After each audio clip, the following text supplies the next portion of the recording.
Hi అండి. ఈరోజు Sunday కదా, మళ్ళీ కొర్రల దోశలు అనమాట. కొర్రలతో దోశలు. పప్పు మాత్రం మినపప్పు అండి, పెసరపప్పు కాదు. మనకు గ్రీన్ వస్తుంది పెసరపప్పు అయితే. ఇది కొంచెం గోధుమ కలర్, వైట్ కూడా రాదనమాట. మినపప్పు కొర్రలు కాబట్టి కొంచెం గోధుమ కలర్లో ఉంటాయి దోశలు. ఇక్కడ వచ్చేసి పల్లి చట్నీ.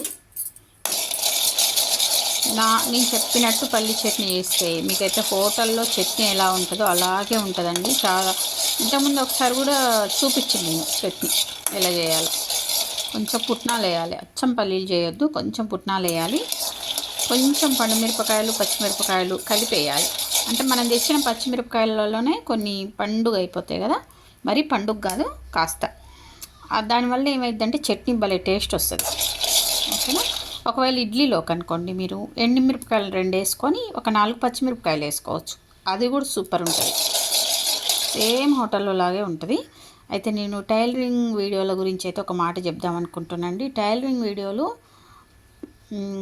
ఎక్కువ మంది చూడట్లేదు. ఎందుకు చూడట్లేదంటే కటింగ్ అనేది ఈజీగా ఉండాలి. ఎంత ఈజీగా ఉండాలంటే 3 కొలతలు ఉండాలి. షోల్డర్ పెట్టాలి, ఆర్మోల్ రౌండ్ పెట్టాలి, నడుము దగ్గర ఒక లైన్గా కొట్టాలి, అంతే కటింగ్ చేసేయాలి.